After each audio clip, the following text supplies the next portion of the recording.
Well, hello, I'm Doug Apple, back with another special interview for you today. And last week, we talked about a covenant for America's second 250 years. We're hoping there will be another 250 years. Mike Sharman was our guest. He's the general counsel with Share Healthcare. He's also our representative from Virginia, not the government representative, but just our radio representative. From the fine state of Virginia, the Commonwealth of Virginia. Well, anyway, we're talking about what it will take for America to successfully make it to our 500th birthday as a nation.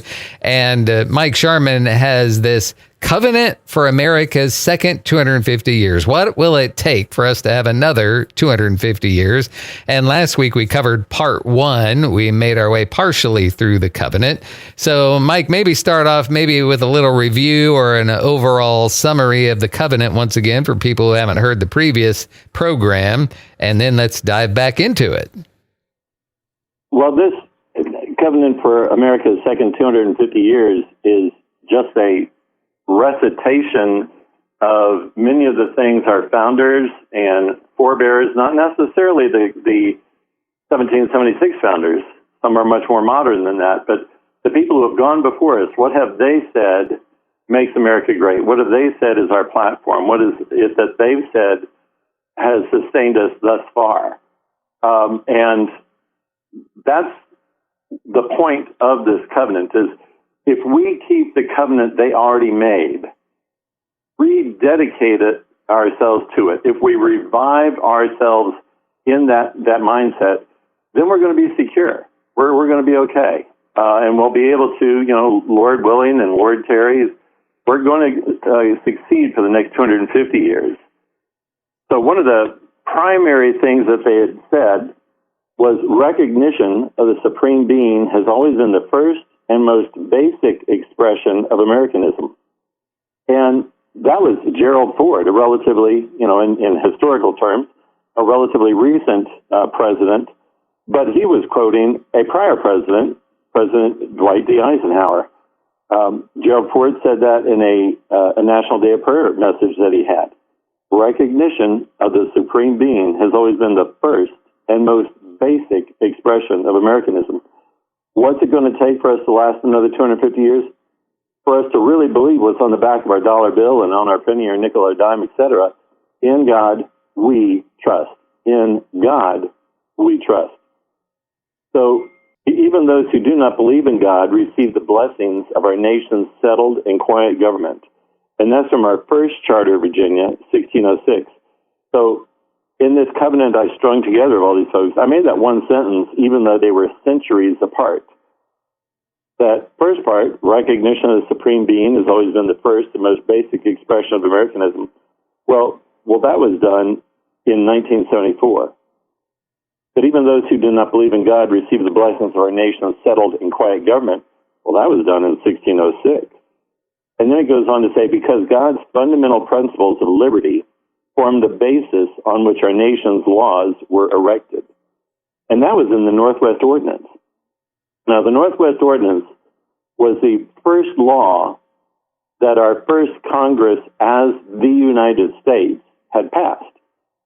And it was an ordinance for those territories north and west of the original 13 colonies that the United States had gotten in the treaty that they did to end the War for Independence. So within that first law that they had passed, they had said God's fundamental principles of liberty form the basis on which our nation's laws were erected. So throughout, in our colonial time, in our immediate time, right when we were doing the War of Independence, after the War for Independence, but before the Constitution was written, and then in relatively modern times with Gerald Ford, that basic principle that we have to cling to God. That's what's going to help us survive. And then, though, the covenant goes on, we realize, however, that we're a nation of differing and often competing faiths, a body politic comprised of free men, rather than a religious dictatorship imposed upon the unwilling. And that was from Pastor John Robinson's, what's called the Long Letter, to the Plymouth Pilgrims, who were the Speedwell and Mayflower Company. And he wrote them this letter. And the congregation was a relatively large congregation, about 600. But just, dozens of them were the ones that came over on the Speedwell and Mayflower. And they were the ones that were going to be the pioneers. They were going to be the ones that were first going to be going, and then were going to be followed by the rest of them later. And so Pastor Robinson was staying back with the bulk of his congregation, but he wanted his words to go with the part of his congregation that was launching out into, which was pretty much the unknown, but what was known is it was dangerous to go out into the Atlantic on these little, essentially tiny boats, and then hope to get to a land. In winter, they were going to get there. In fact, they landed right at Christmas. And so they're landing in Plymouth in winter, and you're hoping to survive. So Pastor Robinson had recognized, too, that not all of the people that were on those Speedwell and Mayflower boats were Christians. And not everybody who was going to be coming there later were going to be Christians of the same denomination, of the same ideas as the Plymouth colony. So that's why he said, well, you got to realize that we're a nation of differing and often competing faiths, a body politic, not just a church, but a body politic comprised of free men, people who have free will choices of their own, rather than a religious dictatorship imposed upon the unwilling. Because Pastor Robinson's church were Englishmen, but they were in Holland at the time. And the reason they were in Holland is because their view of each person having a direct relationship with God, each person having the right to read the Bible for themselves, each person who's called to preach by their congregation having the right to preach, all of that was illegal in England at the time. And so they had left as religious refugees and gone over to Holland, which was the only European nation at the time that had true religious liberty. And when they were getting word back of this Jamestown colony that at first struggled, but at least now had a tentative grasp on survival, they thought, well, even though it's risky, even though it's dangerous, that some of us may die, it's worth it for us to be able to practice our faith in the way that God is telling us to do so. Yet we know not everybody's going to have the same idea. So instead of just being the church, we're a body politic. And then it goes on, the manner in which we carry out the duty we owe to our Creator can be directed only by reason and conviction and not by force or violence. And that was George Mason's Virginia Declaration of Rights. So George Mason is a Virginian up toward the Northern Virginia part of Virginia, in what is now Fairfax County. He was a neighbor of George Washington's at Mount Vernon. Their farms are right next to each other. Big farm, so right next to each other is, pretty serious horseback ride between one and the other. But he had written that. Now, this date's important now for George Mason's Virginia Declaration of Rights. He wrote it June 12th, 1776, which, of course, you would just think Thomas Jefferson would know about it. I mean, you just intuitively think that. But we don't have to just guess because we know we have their correspondence in which they were writing back and forth. And that Virginia Declaration of Rights was a Virginia law at the time. Virginia had passed it in a very revolutionary way. They were declaring before the nation had that they were independent of the king. And they had done that on June 12th, 1776. It was also put into that Northwest Ordinance that we already talked about, which was July 13th, 1787. So these concepts, these spiritual concepts, are not in one place or just a few places in our founding documents or in the documents throughout our nation. They're everywhere. They season every aspect. They put the spice and the life in every aspect of our political life, in every aspect of our American life. So it says our citizenship duties are to practice Christian forbearance, love, and charity toward each other. And that, again, is out of George Mason's Virginia Declaration of Rights. You mentioned I'm your radio station's representative from Virginia. Well, that 1776 Declaration of Rights is still Virginia law. What I just read is still Virginia law. Our citizenship duties are to practice Christian forbearance, love, and charity toward each other. Now, we're having a lot of challenge to that in Virginia now. We have quite a few people who do not want to have a biblical or a Christian worldview. But the fact remains, this is in black and white in our Virginia Code. These concepts are in our Virginia Constitution. And because so many of the writers of our nation's founding documents were from Virginia, from this era that we're just talking about, those same concepts are infused into our nation's founding documents. And then it goes on to say in the covenant, bigotry is simply inconsistent with our declaration that Creator God has made all men equally free, endowed with inherent rights for the enjoyment of life, liberty, and the pursuit of happiness. So there was a law case called Quock Walker versus Nathaniel Jennison. So that was up in Massachusetts in 1783. So 7 years after the Declaration of Independence. So that phrase that I read of it being bigotry is simply inconsistent with our declaration. The judge in that case, Quock Walker versus Nathaniel Jennison, was talking about the Declaration of Independence. And what was the case about? The case was about Quock Walker, who was a slave who had been assaulted, beaten by his master. And he brought suit against that master for assault. Now, we tend to think of slavery as only existing in the southern states, but that was not true for the bulk of the time prior to the war between the states. Massachusetts had slaves. Quock Walker was one. And so this judge was faced with the very interesting question of, well, can a slave bring an assault suit against his master? And he said, well, having one person own another is simply inconsistent with the Declaration of Independence. We've just now made this declaration that we're all endowed by our Creator with certain unalienable rights. Among these are life, liberty, and the pursuit of happiness. So Massachusetts wiped out slavery in 1783. It took a little while for it really to get settled in their law. But in 1783, the judge in that land, which was upheld, said slavery is absolutely inconsistent with the Declaration of Independence. And so Quock Walker is an independent person, an autonomous person, and nobody has a right to offend the dignity of his person by assaulting him, or more importantly, by owning him. He's a free man. Now, and the author of that then too had, the judge that wrote that opinion talked about, okay, so we look different.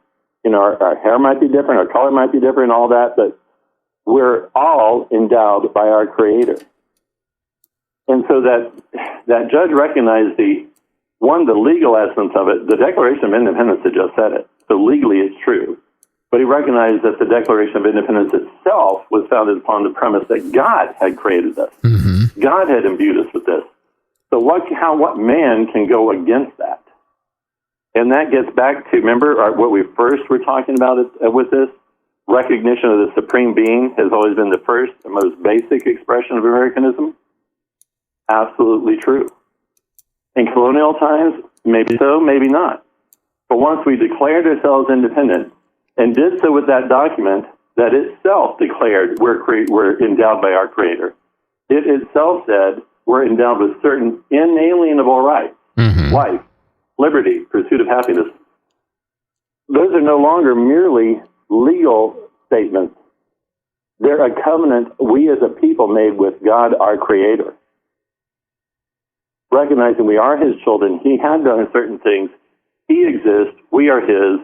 Those are immutable. As Calvin Coolidge had said he had a speech that he gave in Philadelphia on the 150th anniversary of the Declaration of Independence.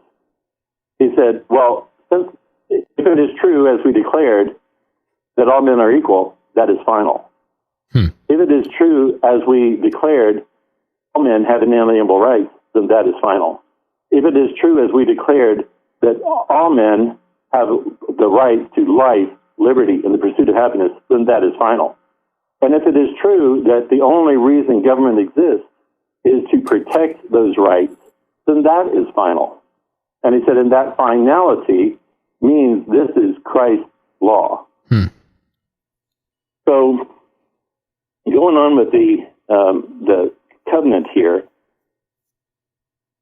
we continue through time saying these truths are self-evident and need no other proof.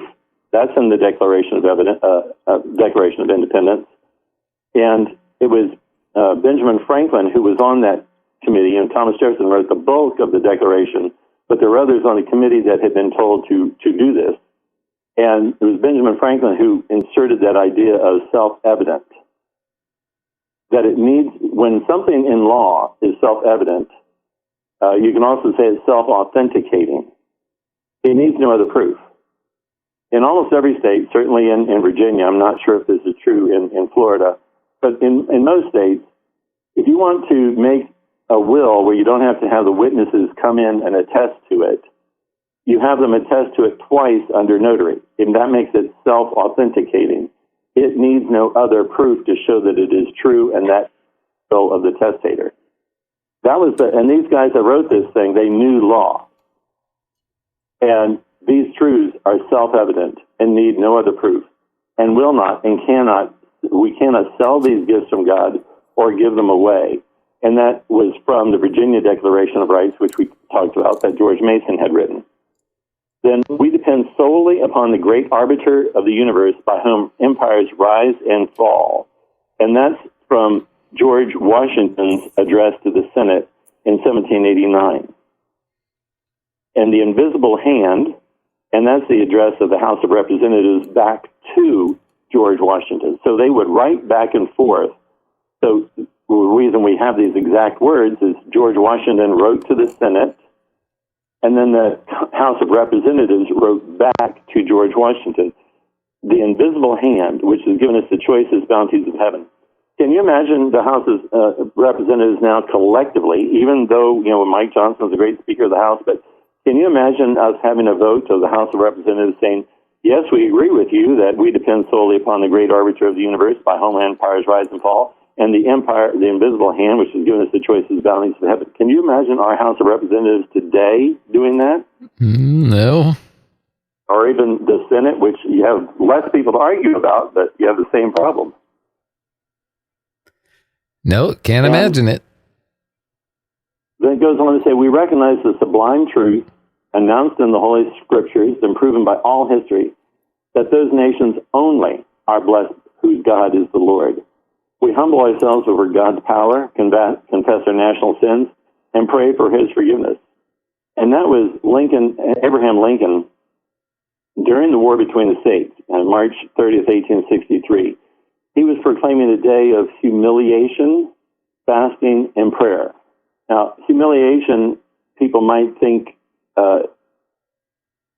means, you were shamed. No, humiliation in this context means you are humbling yourself before God. And so Lincoln had said at a dark time, a dangerous time, it looked like maybe the North's not going to win. Maybe this quest for freedom for slaves is not going to win. Maybe this quest to keep our nation one united nation, these United States, maybe that won't win. It was a dark time. So Lincoln called for a day of humiliation, fasting, and prayer throughout the nation on March 30th, 1863. Saying we humble ourselves before God's power, confess our national sins, and pray for his forgiveness. Very much a 2 Chronicles 7:14 sort of thing there. And then, Lord, we sing, and God is our trust, to you in a united chorus. And that's the last stanza, the one that's often not sung in the national anthem. Mm-hmm. And if you were to guess, Doug, when would you guess the national anthem was adopted? Probably much later than we normally think. Was it? I mean, my understanding is we were singing it, but we hadn't declared it the national anthem until, gosh, I don't know when. The 40s? Right there at the crunch time of the Great Depression. which a lot of people don't realize that bitter time of the Great Depression was also a major growth time for communism and socialism in the United States. We were having communist party running for president, as well as having socialists running for president. Probably if they gotten together, as the Democrat Socialists are doing today with the Democrats, they very well might have won, as the Democrat Socialists of America party is doing right now. But that was during one of our very difficult, very dangerous times in our national existence. You know, the Soviets had really consolidated the power with Russia and then the Soviet Socialist Republics. That was really had been around now for about 2 decades, was really gathering strength. We're in our national depression. There's really serious problems going on. And socialism was taking over. The mindset, let's say, communism was.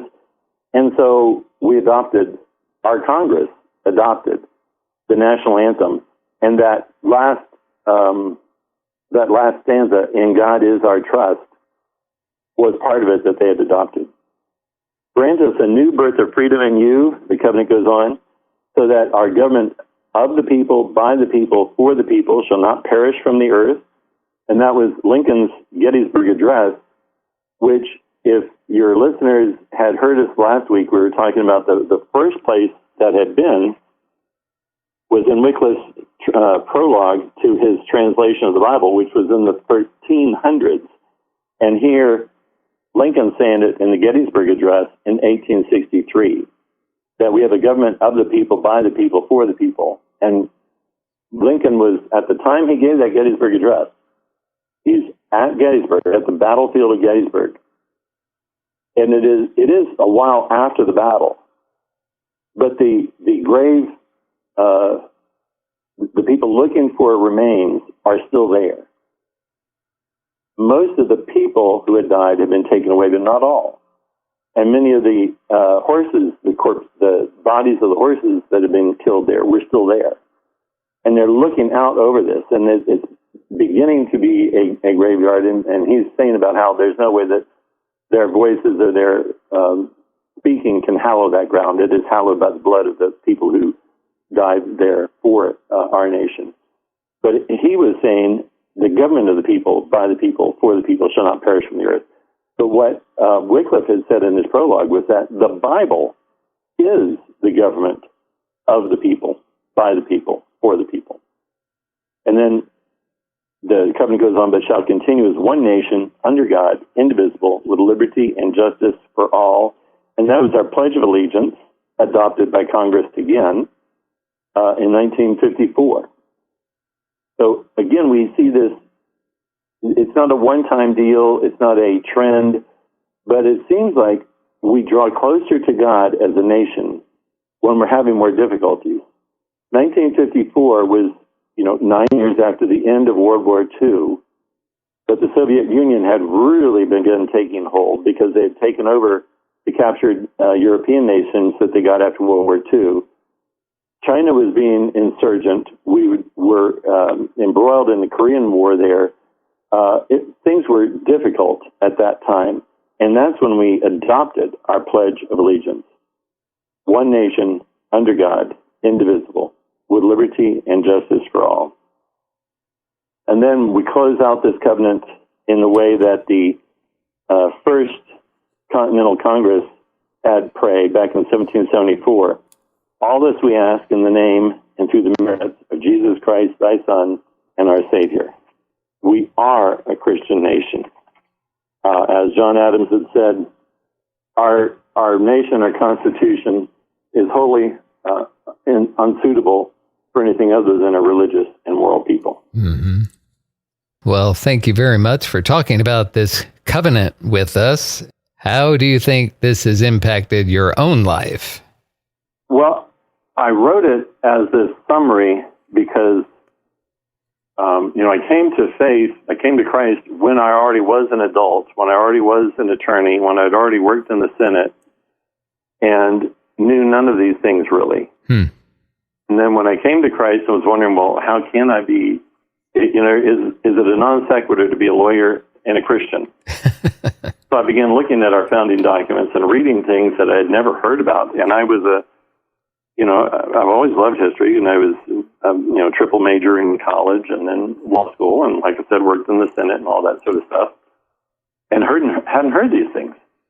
So I just kept looking and looking and looking. Well, where else is God mentioned? Where else is God? And He's all over. So I wanted to put them together in one place, and there we are. How can people get their own copy of this? Well, as you mentioned, I'm with Share Healthcare, and this month we put that covenant in the Share Healthcare newsletter. So for those of you, the listeners who don't know, Share Healthcare is a 501c3 nonprofit whose mission is to help Christians share one another's medically necessary medical expenses. We share our bills together and do it in an organized way. Our most popular program we have is $149 for a single, $249 for a couple, $349 for a family of four. So that's the commercial part of it. If they want the commercial part of my talk on it, if they want to get a copy of this covenant, just call our member services, and that's 1-844-SHARE-HC, 1-844-SHARE-HC, and just ask them to send you a copy of the newsletter, and they'll do that.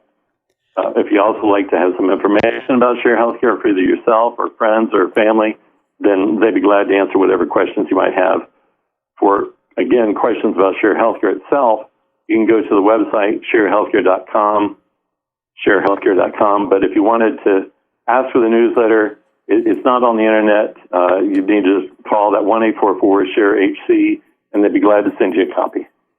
Hopefully, we can abide by these things and continue to abide by them. I think all of us are watching the news, and I don't know, I guess my whole life, I suppose your whole life, we've always watched the news and wondered, where is this thing headed? But with this covenant, we can see where the foundation we started on, and hopefully then we can hold on to that foundation and build up. If you have a foundation, even if it's a great foundation, you still have to build squarely up on it. Otherwise, it's going to fall. So hopefully we can look back, see the foundation, and build squarely upon it with the truths that you have in this covenant for America's second 250 years. Right, and that's a good analogy you gave about foundation. Now, the fun thing about the covenant is, as we talked about the dates and who said what when, it wasn't only the foundation, but we have rock walls that it was built on throughout our history. And we can see that and read that in here. So, sometimes we'll come on an old mansion or an old castle, and you'll see the walls still there, and you can see where doors were and windows were in the roof. Maybe those things that were made of a temporary material, of wood, things like that, maybe those have been burnt away. But the structure is still there, and all you have to do is put those temporary things back on it. Mm-hmm. Well, I don't even think we're at that level of destruction. I think we just need to have a little remembrance and do what my wife says for restoration. Well, that just needs a little paint and putty. And that really is all we need. We just need to remember these basics, make it a covenant for ourselves individually, our family, our church, our community, our commonwealth or our state, and that will spread just like it had in the war between the states, just like it had in the war for independence, just like it had at the Great Depression, just like it had post-World War II, just like it had after the Nixon scandals and all that. On through there. We've had difficulties, but we don't need to recreate the structure. It's there. It's solid. Mm-hmm. All we need to do is a little tuck pointing, a little painting, a little putty to fix what we've neglected for a while. So thanks for letting me go on about this, Doug. I just love it. Yep, and better to do our paint and putty now before we risk structural damage going forward. That's right. Well, that's Mike Sharman with Share Healthcare. Again, you can find out more about Share Healthcare on their website, sharehealthcare.com, or call 1-844-SHARE-HC. And if you're going to call, go ahead and ask him for this latest newsletter, which includes a covenant for America's second 250 years. And for Wave 94, I'm Doug Apple.